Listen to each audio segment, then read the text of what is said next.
Buenos días, hermanos. ¿Cómo están? Gloria a Dios. Vaya abriendo su Biblia, por favor, en segunda carta de Timoteo, en el capítulo 3, versículo 2. Continuamos con nuestra serie sobre enfrentando gigantes.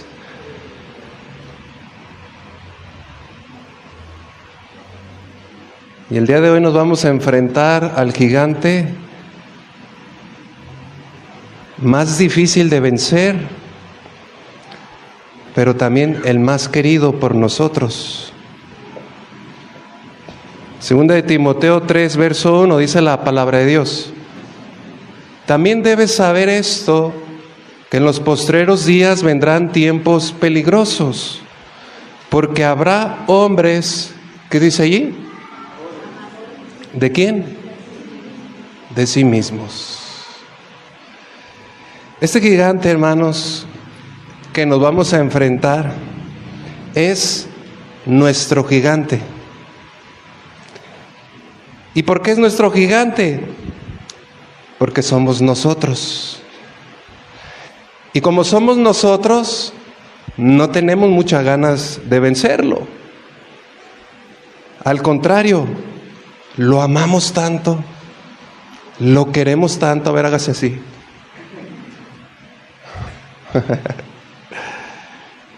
Ese gigante, hermano, es el gigante del egoísmo. El egoísmo. Y la palabra la palabra ego significa yo. Y egoísmo significa amor exagerado hacia uno mismo. Un amor muy grande por uno mismo. ¿Se acuerdan de la canción Los Polivoces? Qué bonito soy, qué bonito soy. ¿Cómo me quiero?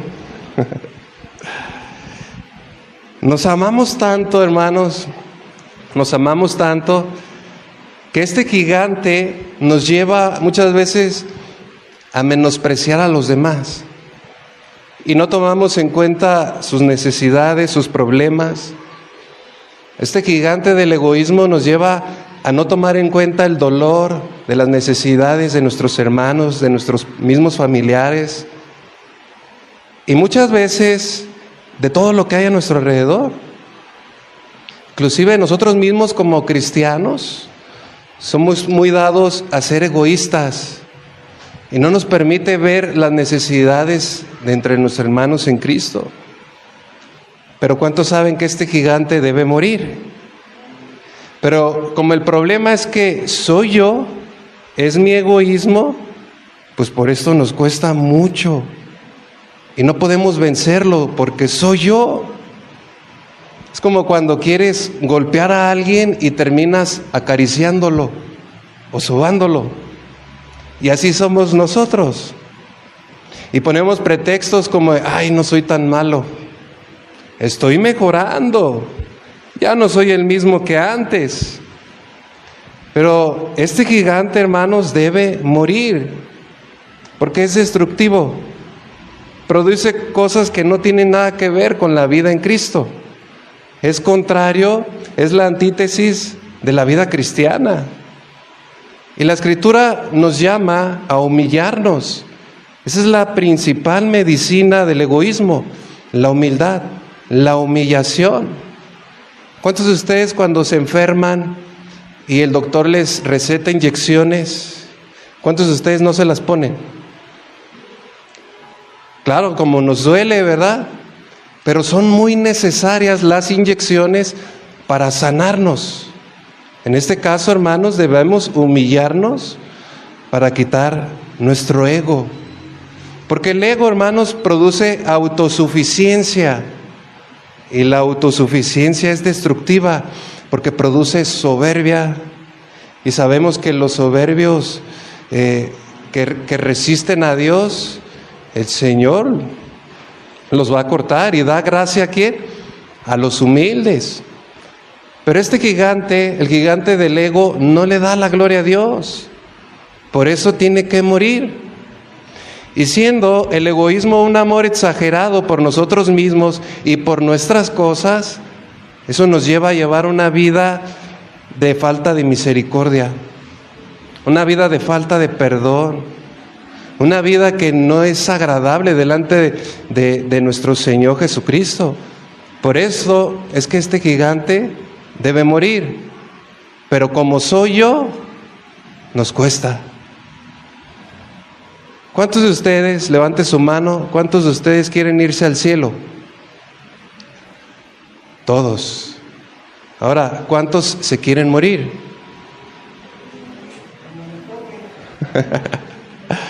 Cuando nos toque. Ese es el problema, hermanos. ¿Qué nos impide estar en la presencia de Dios? Este cuerpo. Y es lo que dice, no, ok, lógico, los cristianos quieren estar con Dios, pero no se quieren morir. Y es necesario morir para estar en la presencia de Dios. Ese gigante, hermano, nos obstaculiza estar en la presencia de Dios. Porque el propósito de Dios para nuestras vidas es, primeramente, Él nos dio vida nueva. ¿Una nueva vida en quién? En Cristo, donde las cosas viejas pasaron. Esas cosas viejas que menciona somos nosotros. Nosotros somos lo viejo. Y ahora Cristo pone en nosotros su nueva vida, su nueva naturaleza. Lo vamos a ver más adelante. Pablo dijo, para mí el vivir es Cristo, el morir es ganancia. Ya no vivo más yo, sino Cristo. ¿Ya no vivo quién? Diga yo. Ya no vivo yo. La egolatría, hermanos, es la adoración de mí. Cuando soy capaz de poner en mí o el yo en primer lugar, el lugar que solamente le corresponde a Dios. ¿A cuántos su vida la dirige el yo y no Jesús? Porque ahí está el problema, que como nosotros dirigimos nuestra vida, por eso hay un caos. Pero si permitimos que Jesús maneje nuestras vidas, todo es nuevo, todo tiene propósito y sentido. Pero la egolatría se ha vuelto nuestra religión. Y esa religión podríamos decir que es la más extensa y con más seguidores en el mundo. No es ni el cristianismo, ni el budismo, ni el islam. Es la egolatría. ¿Por qué? Porque es una religión que a todos se nos acomoda. No interviene en nuestros planes, no se antepone ante mis sueños, no me estorba, no me quita mi tiempo, no me invade mi espacio. Es la mejor que se me acomoda a mí, la egolatría. Y si la egolatría dirige tu vida, si el yo dirige tu vida, pues esta vida que sale del yo no es la vida que Cristo produce en nosotros, los hijos de Dios. ¿Cuántos hijos de Dios hay aquí? Porque Jesucristo, hermanos, tiene un sentir muy diferente al egoísmo. Él se entregó por amor a nosotros y murió en una cruz para salvar a todos nosotros. La palabra ensimismado significa todo lo que tiene que ver con todo lo que está bien para mí, con todo lo que me agrada, con todo lo que me sirve.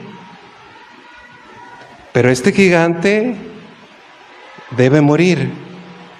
El problema es que como somos nosotros, lo tratamos con pincitas. ¿Cómo venció David a Goliat? Con una piedra, ¿no? Pero sin embargo a este gigante lo tratamos con pincitas, porque somos nosotros, porque se trata de mí. Y ¿sabe? En la iglesia se manifiesta también la egolatría. Ese pasaje que leímos de 2 de Timoteo 3, verso 1, aquí Pablo está hablando a la iglesia, le escribe a Timoteo. Timoteo se está dirigiendo a los hermanos en Cristo, ¿sí? Este mismo texto en la Nueva Traducción Viviente dice, pues la gente solo tendrá amor por sí misma y por su dinero. Serán fanfarrones y orgullosos, se burlarán de Dios, serán desobedientes a sus padres y malagradecidos. no considerarán nada sagrado. Gente que se ama a sí mismo son aquellos que aman todo lo que hacen. Aman su trabajo, su dinero, sus posesiones. Y Pablo enseñó, ¿recuerdan que la raíz de todos los males es el amor al dinero? Y la gente se ama a sí mismo, termina amando sus logros, sus posesiones, su dinero más que las cosas de Dios. Y esto hoy día está haciendo que muchos cristianos se desvíen del camino de la fe, porque ahora ponen su mirada en lo material, en lo que tienen, en sus posesiones. El ser egoísta produce ser fanfarrones. ¿Ha escuchado esa palabra? ¿Quién es un fanfarrón? Un presumido. Y como somos presumidos, nos gusta que nos den like en las redes sociales. Nos gusta presumir en qué hotel andamos, qué comida estamos comiendo, si estamos en el parque, si estamos en la plaza, todo lo presumimos. ¿Por qué? Porque nos gusta que hablen de nosotros, que vean la vida que estamos llevando, dónde la pasamos, cómo nos paseamos, cómo nos divertimos. Estamos hablando del yo.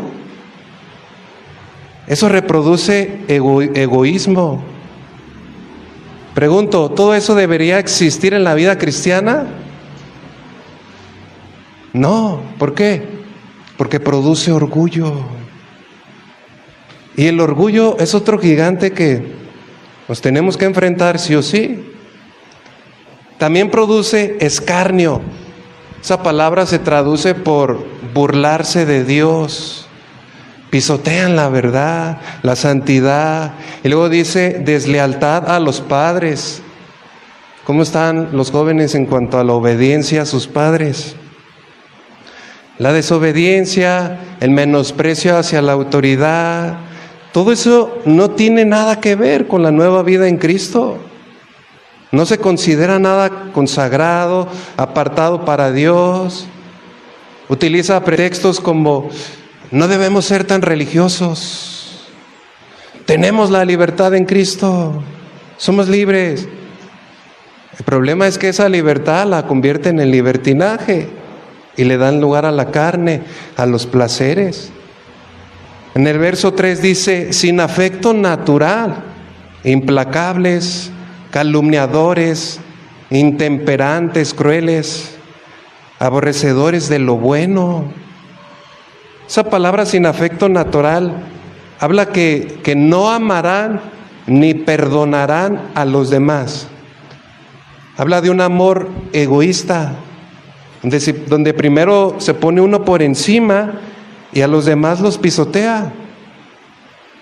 Eso tampoco tiene que ver con el amor ágape, el amor sacrificial, el amor que todo lo soporta, el amor que todo lo sufre, el amor que es perdonador. Pero el egoísta no es sacrificial, no perdona. Y dice: el que me la hace, me la paga. El egoísta cristiano dice: soy cristiano, pero pego como mormón.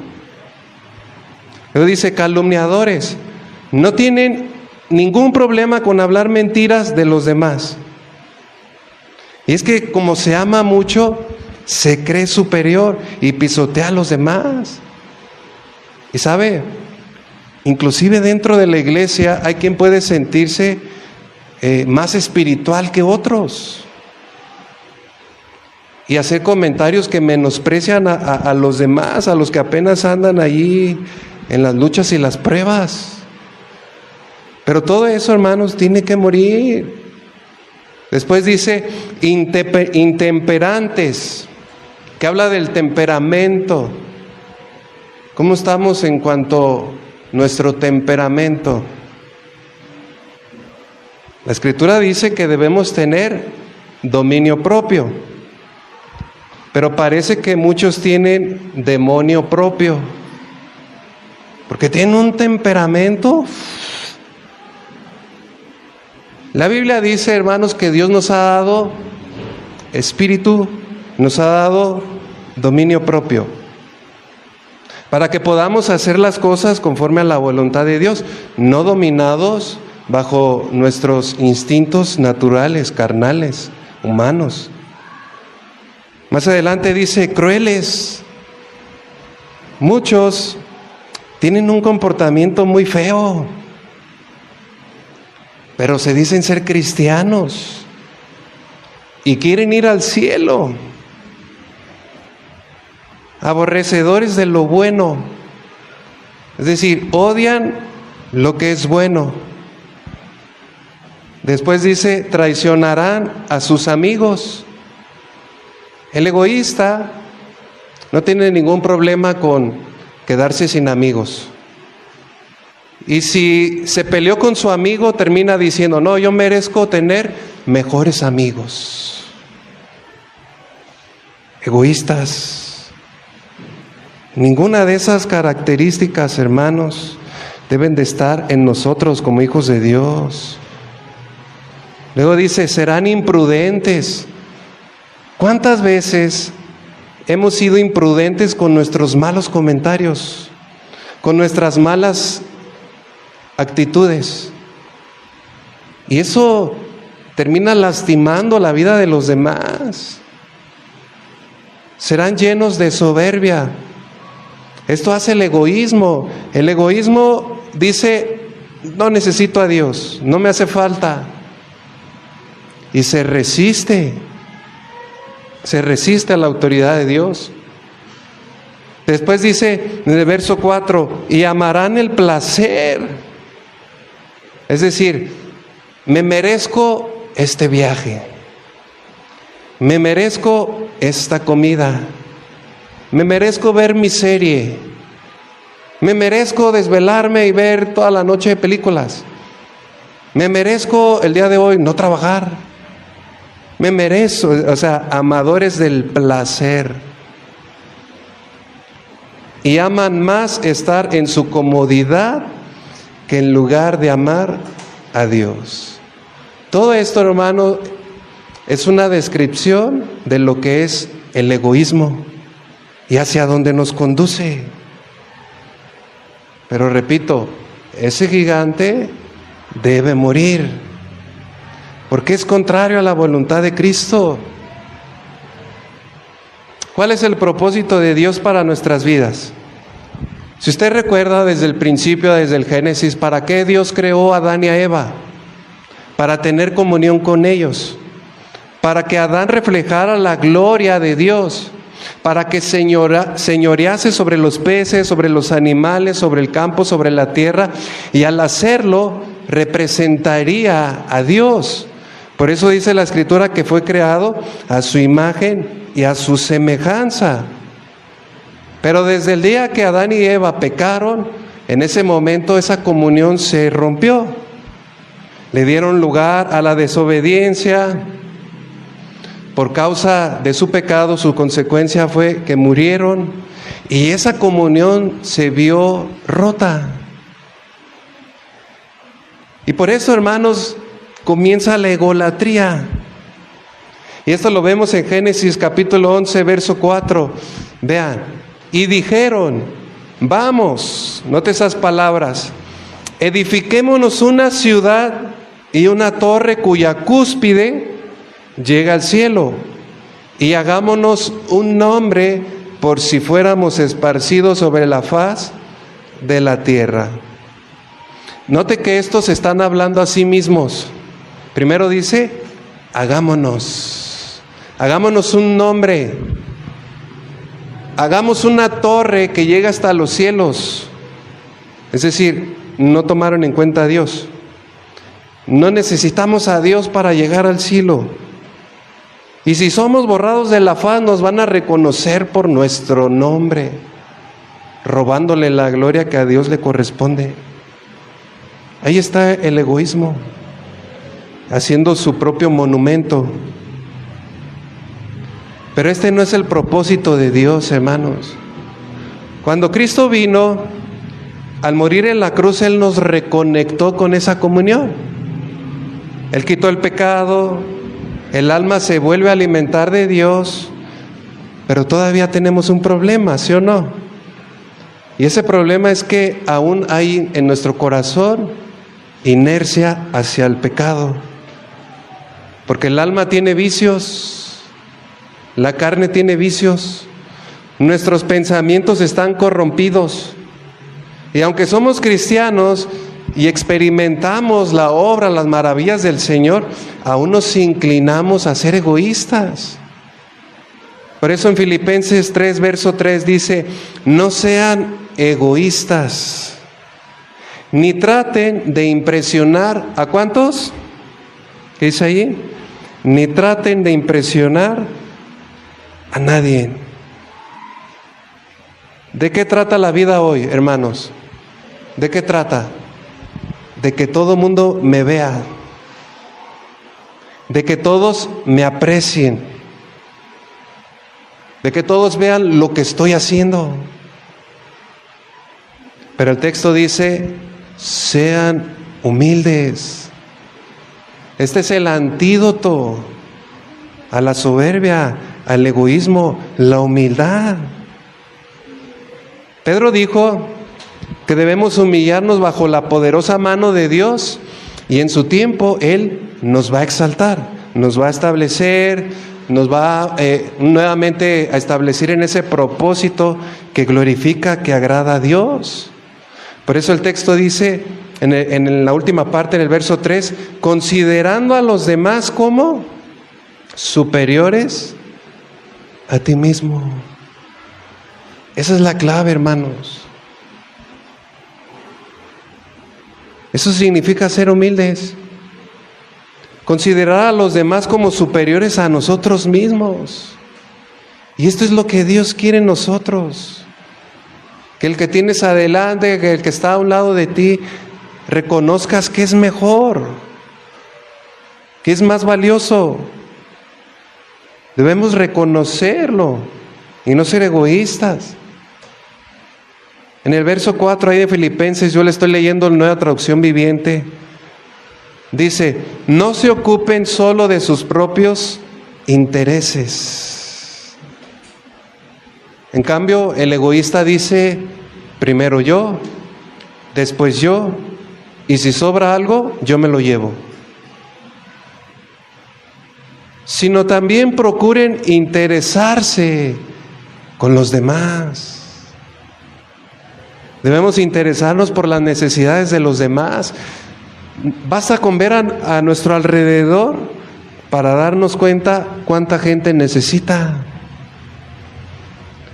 Pero como el egoísta está ensimismado, no puede ver más allá de lo que ve en el espejo. Su cuerpo, sus posesiones, su vida. Hermanos, necesitamos interesarnos por las necesidades de los demás. Amén. Gloria a Dios. Este gigante del egoísmo nos estorba. A mí me estorba.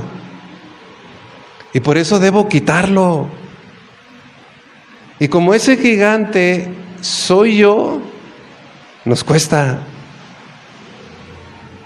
Nos cuesta vencerlo porque somos nosotros.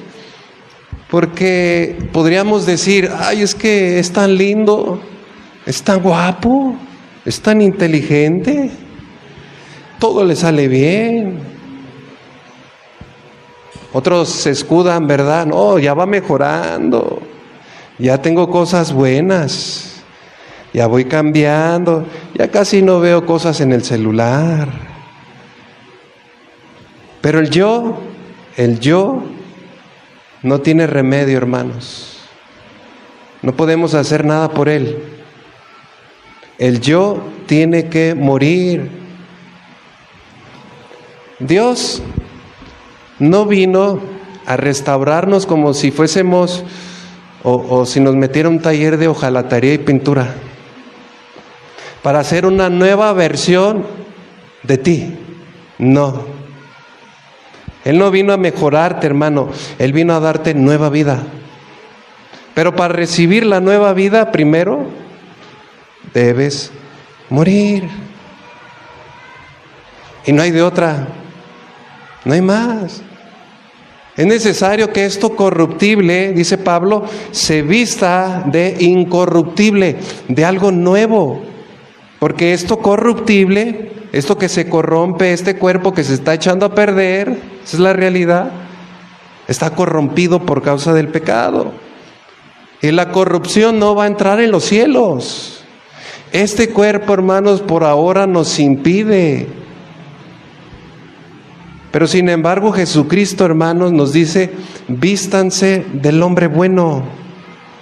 Para poder estar en la eternidad con Dios, no va a entrar lo viejo, hermanos.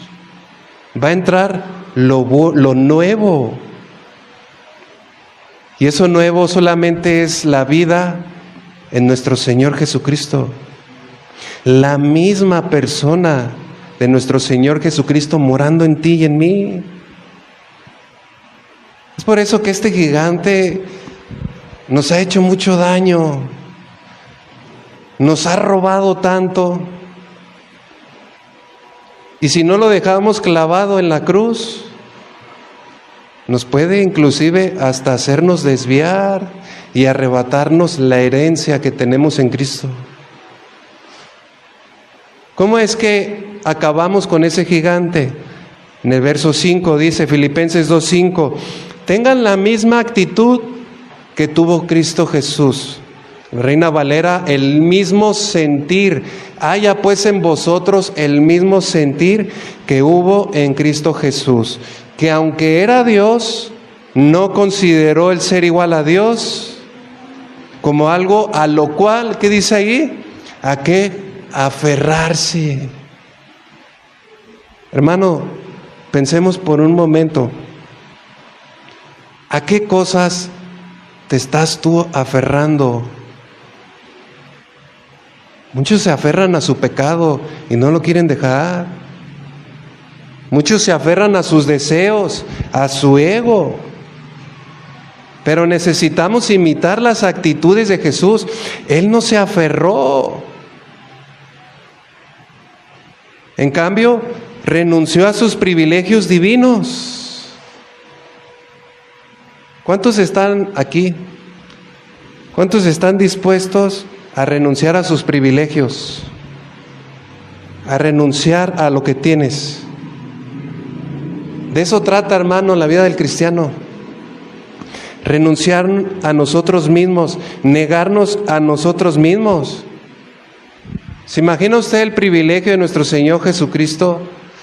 Que Él, siendo igual a Dios, estando en su trono, estando en comunión en esa eternidad, decidió renunciar a sus privilegios.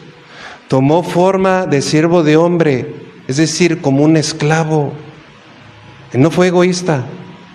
Tomó cuerpo de hombre, es decir, se hizo carne. Y estando en condición de hombre, ¿qué hizo? Murió clavado. Murió en la cruz. Él renunció a esos privilegios, hermanos. Pero ¿sabe?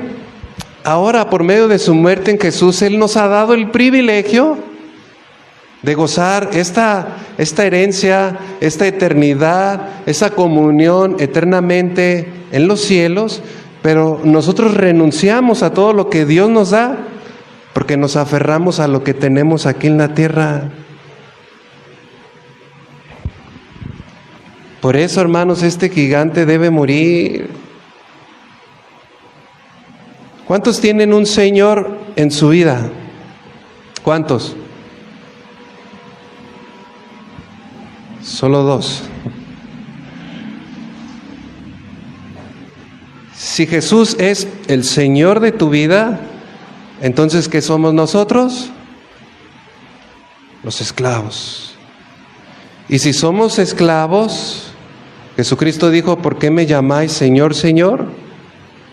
Y no hacéis o no obedecéis mis mandamientos. En el verso 7 dice, Jesús adoptó la humilde posición de un esclavo. Nació como un ser humano cuando apareció en forma de hombre. Y ese es el antídoto. Debemos tener la misma actitud de nuestro Señor Jesucristo, es decir, humillarnos, despojarnos de las cosas que tanto nos aferramos, renunciar a nuestros privilegios, ser humildes. Pero la realidad, hermano, es que nos hace falta mucho. Nos falta mucho. En Lucas capítulo 9, verso 23, este es el plan de Dios para el gigante del egoísmo. Ese texto usted lo conoce. Lucas 9, 23. Entonces dijo a la multitud, se lo leo en Nueva Traducción Viviente: si alguno de ustedes quieren ser mi seguidor, tiene que abandonar su propia manera de vivir, tomar su cruz cada día y seguirme. Abandonar su propia manera de vivir tiene que ver con tomar nuestra cruz cada día. Y esto lo entendemos prácticamente todos, pero no todos están dispuestos a hacerlo. Tiene que morir mi yo para que Cristo viva en mí. El tomar su cruz hoy día se ha distorsionado mucho. Pareciera que muchos lo entienden que tomar su cruz es tener un dije aquí, o tener una cruz ahí en la casa como ornamento, o tener la cruz en la Biblia, usar una playera con una grande cruz, inclusive la podemos poner aquí, y eso entienden muchos. Oh, tomar la cruz es eso. Pero ¿sabe qué significa la cruz? Es un símbolo ¿de qué? De muerte. Y no muchos lo entienden. ¿Para qué Cristo tomó la cruz? ¿Para qué la cargó? Para morir en ella. Y Jesucristo dijo: toma tu cruz para que muera tu ego, tu yo, tu egoísmo. Eso implica, hermanos, negarnos a nosotros mismos. Si queremos disfrutar esa vida abundante que tenemos en Cristo, debemos de aprender a negarnos. ¿Cuánto?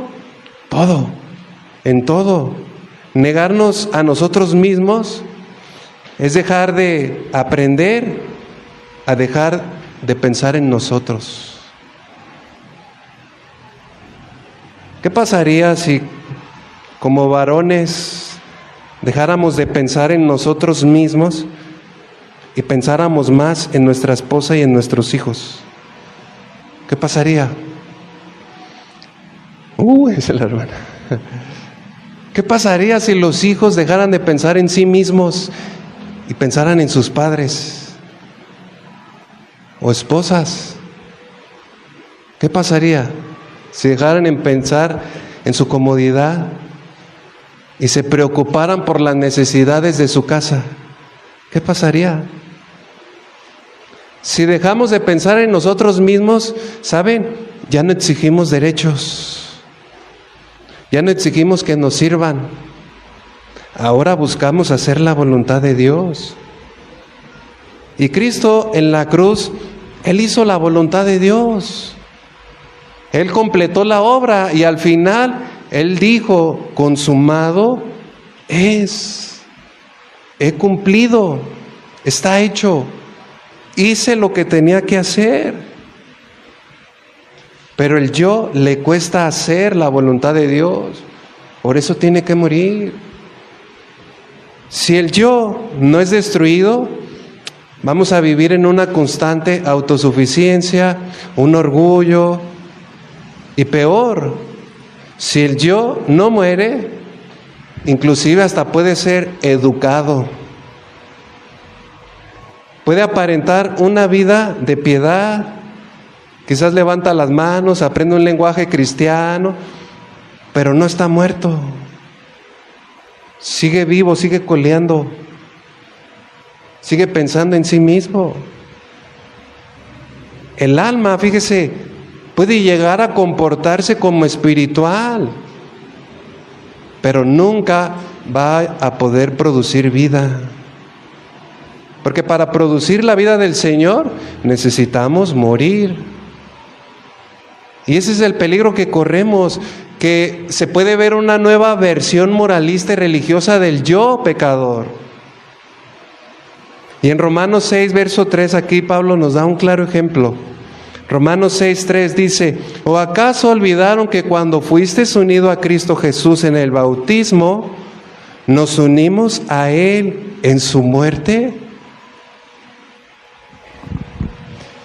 Noten esa pregunta: ¿acaso ya se olvidaron? Eso significa que debemos tenerlo muy presente. Cuando nos bautizamos, alguno de ustedes recordará si ya ha sido bautizado. En ese momento, bautizar, esa palabra significa sumergir, significa sepultar. En este caso, por medio de las aguas, el cuerpo es bautizado o es sepultado completamente y después sacado de las aguas. Bueno, simbólicamente sumergir significa estar muerto en Cristo. Esto es algo que desde el momento que tú creíste en el Señor ya sucedió en tu corazón. En ese momento fuiste sepultado juntamente con Cristo. Ahora, estando unidos en Cristo por medio del bautismo, pues ya nadie nos puede separar de Él. Estamos ligados. ¿Cuántos le dan gracias a Dios por eso? Bueno, Pablo dice: ¿acaso ya se olvidaron? En el verso 6 dice: sabemos, de ahí mismo, verso 6, sabemos que nuestro antiguo ser pecaminoso fue crucificado con Cristo, para que el pecado perdiera, note esa palabra, perdiera su poder en nuestra vida. Ya no somos esclavos del pecado. En ese momento, ¿qué sucedió? Fuimos crucificados juntamente con Cristo. Fue sepultado para que ya el pecado que mora en nosotros pierda su poder. Y Pablo dijo, recuerdan, con Cristo estoy juntamente crucificado. En eso consiste el cristianismo, hermanos. El egoísmo, el yo, ¿dónde está? ¿Dónde lo debemos tener? En la cruz. Allí debe de estar, en la cruz. Por eso Jesús dijo, tome su cruz cada día. Allí está bonito, allí está bien. Allí debe de estar clavado en esa cruz. Aunque en este cuerpo todavía va a haber pecado, porque nuestros miembros tienen esa tendencia hacia el pecado, todavía nuestra mente es carnal. Por eso dice la Escritura que esta mente debe ser renovada. Tenemos que reeducar nuestra mente. ¿Y cómo lo vamos a hacer? Por medio de la palabra de Dios. Entonces, como nuestra mente, nuestro cuerpo tiene esa inercia hacia la vida pasada, pues todavía nos cuesta trabajo cambiar, nos cuesta trabajo despojarnos de esa mala manera de vivir. Pero dice la Escritura que ya no somos esclavos del pecado. En el versículo 7 dice, Romanos 6, 7, pues cuando morimos con Cristo, fuimos liberados del poder del pecado. ¿Qué hizo Jesucristo en la cruz? Acabó con el yo. Fue Cristo quien venció al yo, hermanos.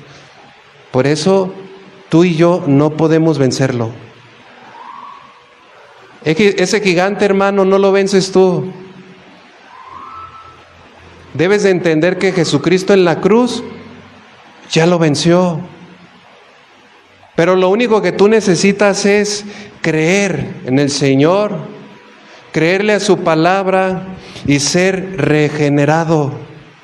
Que tu mente sea reeducada con estas grandes verdades bíblicas. Para que ese poder o esa inercia hacia el pecado en Cristo Jesús Pierde su poder, lo acabamos de leer. Entonces nuestra antigua naturaleza no tiene remedio. Amén. El yo no tiene remedio. El yo o la muerte de ese ego no se consigue por méritos personales. No es como decimos, ay, le estoy echando ganas. Ya no soy el mismo, no, ya me estoy esforzando. No, no es con fuerza humana. Es solo con el poder de Cristo. Es solo muriendo con Él. Es solamente confiando en su sacrificio que hizo en la cruz para que su sangre preciosa que derramó nos limpie y nos libere para siempre. El esfuerzo humano lo único que va a producir es vanagloria, para que después diga, yo pude, lo conseguí, con mi esfuerzo, echándole ganas lo alcancé. No, todo eso es egoísmo también. En primera de Pedro 2, verso 24, continúa en esta nueva traducción viviente.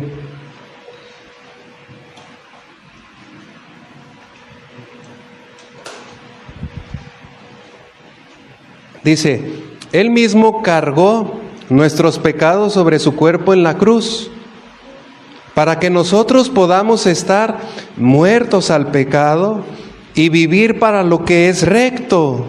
Por sus heridas ustedes son sanados.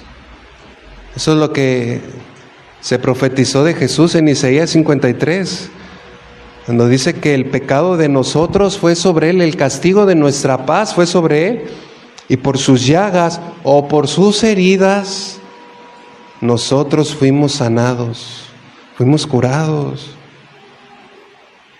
La victoria, hermanos, sobre este gigante está en morir en Cristo. La victoria está en Él porque Él lo consiguió. Él venció a este gigante y ahora somos salvos solamente por medio de la fe. Eso es gracia, hermanos. Es un regalo de Dios. Por eso la Escritura nos llama más que vencedores. Por medio de aquel que venció en la cruz, ahora somos más que vencedores. Esa es la victoria que tú y yo tenemos. Y debemos que vivirla.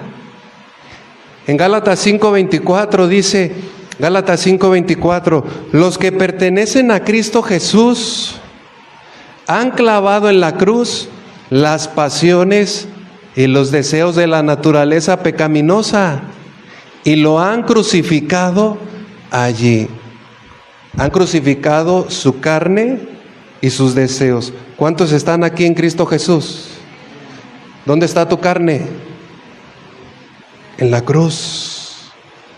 Para que muera con todos sus deseos egoístas. En Gálatas 5:20, más atrás, 2:20, Gálatas 2:20, Pablo dijo, con Cristo estoy juntamente crucificado. Ya no vivo, ¿quién? Dígalo con convicción. Ya no vivo yo, mas Cristo vivo en mí. Y lo que ahora vivo en la carne, lo vivo en la fe del Hijo de Dios, el cual me amó y se entregó a sí mismo por mí. Hermanos, esa frase, ya no vivo yo, es muy importante para nosotros entenderla. Ya no nos pertenecemos a nosotros mismos. En mí ya no caben mis sueños, mis aspiraciones, mi egoísmo. En mí ya no. Ahora vengo a ser esclavo, un siervo del Señor. Ya no vivo para hacer mi voluntad, sino la voluntad ¿de quién? De mi Señor. Por eso la Escritura nos llama piedras vivas, piedras que están siendo para edificación del templo. El templo hace alusión a la iglesia. La iglesia es el reino de Dios. La iglesia es el cuerpo de Cristo, cuya cabeza, ¿quién es? nuestro Señor Jesucristo. ¿Y qué hace nuestro Señor? Él gobierna, Él derrama bendición. Entonces, hermanos, la única razón por la cual tú y yo somos cristianos es porque Cristo habita en nosotros. ¿Y cómo habita Cristo en nosotros? Por medio del Espíritu Santo. Y dice la Escritura que hemos sido sellados por el Espíritu Santo. El sello o el Espíritu Santo son esas arras que dan esa garantía, ese testimonio de que ahora le pertenecemos. ¿A quién? A Jesús, porque Jesús nos compró en la cruz. ¿Cuántos son cristianos aquí? Pues denle un aplauso al Señor, hermano.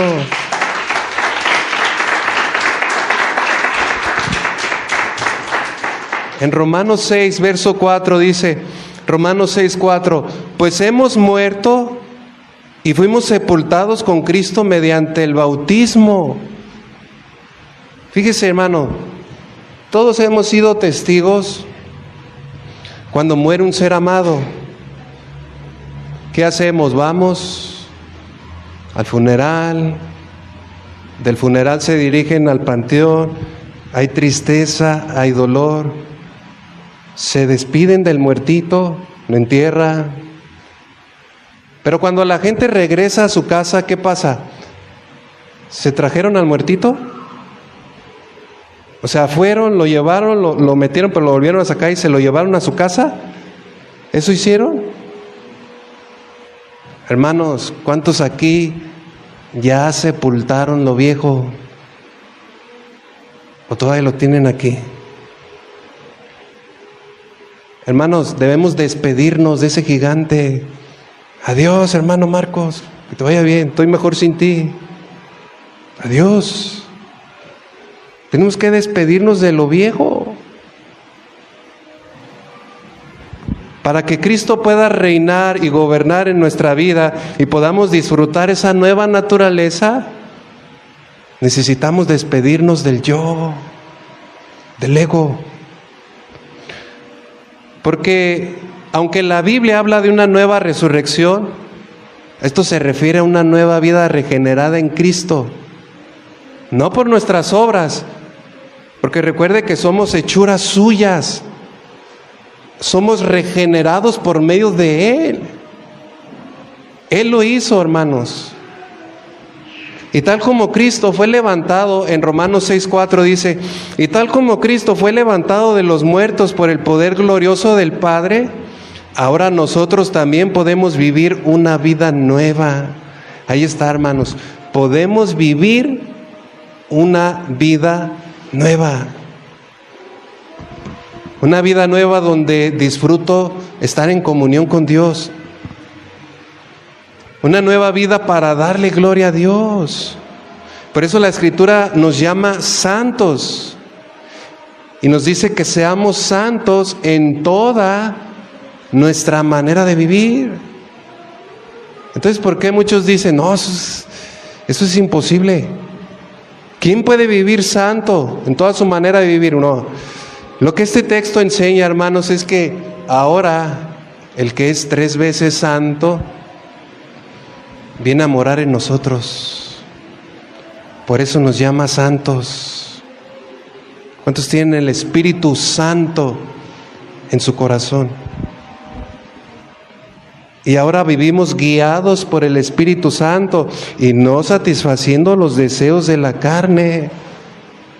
Por eso tenemos que quitar nuestro ego, quitar nuestro yo. En el verso 5 dice, dado que fuimos unidos a Él en su muerte, también seremos sepultados como Él. Porque los que están en Cristo, nueva criatura es. ¿Cuántos están en Cristo? Entonces, tú no fuiste levantado para continuar viviendo esa vida que vivías. No es la continuación del yo. No. Es una nueva vida. Eres una nueva criatura. Somos esa obra maestra de Dios, creados para buenas obras. Aquellas obras que Dios dispuso de antemano, es decir, que Él preparó desde antes para que tú y yo anduviésemos en ellas. ¿En qué? En las buenas obras, no en las obras del yo, del egoísmo. En Efesios 2, verso 6, dice: pues nos levantó de los muertos junto con Cristo y nos sentó con Él en los lugares celestiales, porque estamos unidos a Cristo Jesús. Mire, en Cristo, ¿dónde estamos, hermano? Espiritualmente en Cristo, ¿dónde estamos? ¿Sí entendió este versículo? ¿Sí lee su Biblia? Lo acabamos de leer. En Cristo, espiritualmente, ¿en dónde estamos? En lugares celestiales, en los cielos. Ya estamos, hermano, ahí en los cielos, por medio de Cristo. ¿Cuánto le dan gloria a Dios? Gracias, Señor. Gracias, Jesús. Ese fundamento, hermanos, debe de estar en nuestra mente, en nuestro corazón, para que podamos gozarnos, para que puedas disfrutar esa plenitud en Cristo. Estamos unidos a Cristo Jesús. Por eso, hermano, ya no vivo más yo, sino Cristo vive en mí. Cristo vive ahora en nosotros. ¿Qué es lo que debemos hacer? Vivir la vida de Cristo. ¿O acaso no tenemos el Espíritu de Dios en nosotros? Si lo tenemos, hermano, entonces debemos llevar esa nueva vida en Cristo. Cristo decidió poner toda su plenitud, la plenitud y toda la riqueza que Dios puso en su Hijo Jesucristo.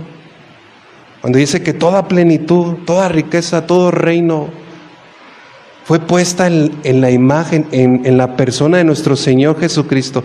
Entonces, si tú y yo tenemos a Jesucristo en nuestro corazón, podemos gozar esa plenitud.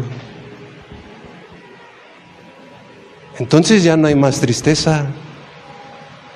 Entonces ya no hay más dolor, ni preocupación. Porque ahora Cristo mora en mí. Y lo que ahora vivo en la carne, lo vivo en la fe, por medio de Cristo. Pero ¿sabe? Mucho me temo que estas verdades todavía no las tenemos aquí instaladas. Todavía no consideramos la magnitud de la obra que Cristo Jesús hizo en nuestro corazón. Porque podríamos decir: ¿a qué vas a la iglesia? No, yo voy a buscar a Dios. Ah, caray, ¿acaso Dios está perdido? ¿Qué no dice la Escritura que Dios mora en ti? Entonces, ¿a qué venimos a la iglesia? A adorar a Dios por lo que Él ya hizo, a recibir su palabra, su enseñanza, a ser edificados. Entonces, Jesús no vino a sacar lo mejor de ti. Él no vino a mostrarte que eres un campeón. Él vino a mostrarte tu condición de pecado. Y vino a clavarte en una cruz. Porque eso hizo. Fuimos sepultados juntamente con Él. Eso hizo Jesús. Nos clavó en una cruz. Pero nos resucitó juntamente con Él para darnos una vida nueva, donde hay plenitud. En Gálatas 3, verso 27 dice: y todos los que fueron unidos a Cristo en el bautismo se han puesto a Cristo como si se pusieran ropas nuevas. Hermano, ahora en Cristo tenemos una nueva vestidura. ¿Qué es lo que hace usted cuando llega su vestido que pidió por Shane? Después de tanto esperarlo, llega su vestido, ¿y qué es lo primero que hace? ¿Se lo pone ahí en lo oculto? ¿Se lo pone y se va a lavar los trastes? ¿Se va a trapear? ¿Qué hace, hermano? Obviamente se va a una fiesta para que todo el mundo lo vea, se toma fotos y presume su vestido. Hermanos, ¿qué debe de ver la gente en nosotros? La nueva vida en Cristo. Él nos ha puesto una nueva vestidura. Por eso Jesús dijo: vosotros sois la luz del mundo. Pero nadie prende una luz y la pone debajo de la mesa, sino que la pone en un lugar donde alumbra a todos. Jesucristo dijo: así brille vuestra luz delante de los hombres, para que vean vuestras buenas obras y glorifiquen a vuestro Padre que está en los cielos. Todos los que fueron unidos a Cristo se han puesto la nueva vida en Cristo. En Colosenses 1:26 dice: este mensaje se mantuvo en secreto durante siglos y generaciones, pero ahora se dio a conocer al pueblo de Dios. ¿Cuál mensaje? El verso 27. Pues Él quería que su pueblo supiera que las riquezas y la gloria de Cristo también son para ustedes. Diga, para mí. Ahora sí, para mí. Los gentiles. Y el secreto es: Cristo vive en ustedes. Eso nos da la seguridad de que participamos de su gloria. Entonces no podemos vivir el yo. Hermano, ya no te ames tanto. Ya no te ames tanto, ya no satisfagas del todo a tu carne. Ahora sí, en el buen sentido, déjate de querer. Y ahora busca el querer hacer la voluntad de Dios. Porque fíjese, aún el hacer la voluntad de Dios se refleja en su gloria. Y podemos ver rostros llenos de la gloria de Dios como Moisés. Cuando bajó de la presencia de Dios, ¿cómo estaba su rostro? Resplandeciente. A ver, hermano, regale una sonrisa a Dios.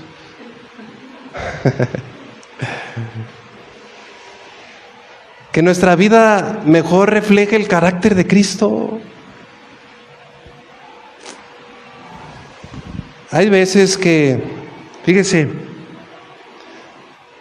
hacemos cosas en las cuales nos sorprendemos. Esto a mí me ha pasado, ¿no? Cosas, por ejemplo, que hoy me levanté y no abrí el Facebook. A mediodía estuve orando, leí casi 5 capítulos. Pero me encontré a la persona que tanto odiaba. Y salió en mí algo como: buenos días. Buenos días. ¿Sabe qué, vecino? ¿Cómo está? Perdóneme por tanto pensamiento malo, perdóneme. Por hablar, por decir, por pensar cosas malas de ustedes. Llegas con tu esposa y ya no la ofendes, no la maltrataste, fuiste amoroso. Y en la noche te acuestas y dices: caray, hice esto, hice el otro. Pero ahí está el problema, resulta que tú no lo hiciste. Claro, si yo lo hubiera hecho, ni saludo al vecino, ni buenos días, ni nada. Si yo lo hubiera hecho, pues no, ni vieja, quiero estar mi comida. Pero como fue Cristo en mí, esa es la nueva vida en Cristo, hermanos. Cristo nos empuja a hacer esas cosas que tanto nos cuestan. Eso es llevar la nueva vida en Cristo. Por eso dice que somos partícipes de su gloria. En Gálatas 2, verso 20 dice: mi antiguo yo ha sido crucificado con Cristo. Ya no vivo yo, sino Cristo vive en mí. Así que vivo este cuerpo terrenal confiado en el Hijo de Dios, quien me amó y se entregó a sí mismo por mí. Jesucristo nos nos invita a que confiemos más en Él, a que ya no vivamos el yo preocupado, a que ya no vivamos el yo amargado, o angustiado, o afanado, o distraído. Que ya no viva el yo. Todo eso no es vivir la vida en Cristo. Pero sin embargo, pues seguimos batallando con el egoísmo. Porque mientras estemos en este cuerpo, ahora sí entendemos lo que Pablo dijo. Lo que quiero hacer, no hago. Y eso que no quiero hacer, termino haciéndolo. Por eso él exclamó: miserable de mí, ¿quién me librará? ¿De qué? De este cuerpo de muerte. Pero no se quedó allí. Gracias doy a Jesucristo, porque Él sí lo venció. Porque Él sí nos libra de este cuerpo, hermanos. Pero todavía está esa inercia, todavía están esas malas costumbres, esos vicios. Y la única manera de acabar con todo eso es renovando nuestra alma, nuestra mente, nuestros pensamientos. No es nada de que, le estoy echando ganas, no. Hay una frase que dice: andas en todo menos en misa. Yo añadiría: andamos en todo menos en la vida que Cristo nos vino a dar. En Romanos 12, verso 2 dice: no imiten las conductas ni las costumbres de este mundo. Más bien dejen que Dios, note esa palabra, los transforme en una persona nueva, al cambiarles la manera de pensar. Entonces aprenderán a conocer la voluntad de Dios para ustedes, la cual es buena, agradable y perfecta. Esto necesitamos que reconocerlo. Efesios 4:22 dice: desahóguense de su vieja naturaleza pecaminosa. Es decir, desecha tu viejo hombre y de su antigua manera de vivir, que está corrompida por la sensualidad y el engaño. En cambio, dejen que el Espíritu les renueve los pensamientos y las actitudes. ¿Qué debemos permitir? Que el Espíritu Santo renueve nuestros pensamientos y nuestras actitudes. Esto es buscar la llenura del Espíritu Santo, hermanos. Eso es sentir la nueva naturaleza en Cristo. Eso va a acabar con ese gigante del egoísmo. Podremos disfrutar esa nueva vida que tenemos en Él para exaltar a Cristo, para exaltar su nombre, para darle gloria a Él. Si cambiamos nuestra manera de pensar, vamos a cambiar nuestra manera de vivir. En Colosenses 3, verso 2, finalmente dice, sí me gustaría que lo buscaran. Colosenses 3, verso 2 dice: piensen en las cosas de arriba. Poned la mirada, ¿dónde? En las cosas de arriba, no en las de la tierra. Pues ustedes han muerto a esta vida, y su verdadera vida está escondida con Cristo en Dios. ¿Dónde debe de estar nuestra vida, hermanos? ¿Cuántos pueden decir: mi vida está escondida en Dios? Qué bonita frase, ¿no? Entonces, ya no des tu vida para metas personales, metas que no están dentro de la voluntad de Dios. Recordemos que ya no somos de aquí. Pertenecemos al reino de los cielos. Somos extranjeros y peregrinos. Y nada de lo que consigamos en este mundo, nada nos va a satisfacer. Lo único que puede llenar de alegría y gozo nuestra vida es nuestro Señor Jesucristo. Póngase de pie, hermano.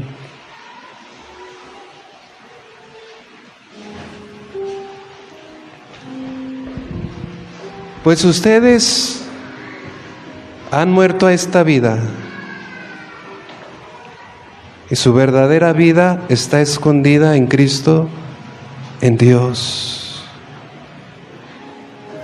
El egoísmo ya no tiene lugar en nuestras vidas. Debemos que expresar a Cristo, tener ese sentir que tuvo Cristo y humillarnos como se humilló Cristo. Y esto nos va a permitir exaltar el nombre del Señor y vivir mostrando a Jesús para que la gente dé gloria a Dios. Señor, te damos gracias por tu palabra. Gracias, Señor, por hablar a nuestros corazones. Señor, yo quiero reflejar tu gloria en mí. Pero tú en tu palabra me dices que debo morir a mí. Señor,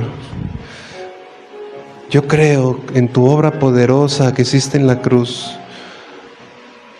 Me sepultaste juntamente contigo. Me clavaste en esa cruz. Señor, porque tú llevabas el peso de todos mis pecados. Porque ese castigo que era para mi vida, para mí, tú lo sufriste por mí. Yo te ruego, Señor, que pongas este sentir en nosotros. No te rehusaste, Señor, a tu gloria, sino que lo quisiste, Señor, venir a morir. Lo hiciste por nosotros, Señor. Te doy gracias, Señor, porque mi vida pasada, aún esos pecados en los cuales sigo batallando, todo eso, Señor, quedó clavado en esa cruz. Y me resucitaste en Cristo. Me resucitaste para una nueva vida, para una vida que pueda reflejar tu gloria a este mundo, para tener comunión contigo eternamente y para siempre. Oh Señor, yo te ruego que estas palabras, ya no vivo más yo, sino Cristo vive en mí. Que sea, Señor, parte de nuestra vida, el todo de nuestra vida. Porque somos tan aferrados, Señor, a lo que tenemos en este mundo. Nuestra mirada, Señor, está tan desviada. Perdónanos, Señor. Hoy, Señor, nuevamente ponemos nuestra mirada en las cosas de arriba, donde estás tú, donde por medio de la fe estamos delante de ti. Oh, amado Padre, te doy gracias, Señor. Gracias por tu amor, por tu misericordia. Gracias por enviarnos a tu Hijo. Gracias, Señor. Cuánto amor nos has demostrado, Padre. Que aún envías a tu Espíritu Santo que mora en nosotros, en este cuerpo tan egoísta, tan ensimismado. Pero ahora tú gobiernas, Señor, nuestro corazón, nuestra vida. Gobierna nuestros pensamientos y nuestra voluntad. Te damos gracias, Señor. Gracias, Señor. Gracias, amado Padre. Señor, bendice esta iglesia. Que podamos, Señor, salir edificados con esta palabra, comprometidos contigo, Señor. Gracias, amado Padre. Bendice y guarda a cada uno de mis hermanos, Señor. Fortalécelos en la fe. Llévalos con bien hasta sus hogares, Señor. Gracias te damos en el nombre precioso de Jesús, tu Hijo amado. Amén.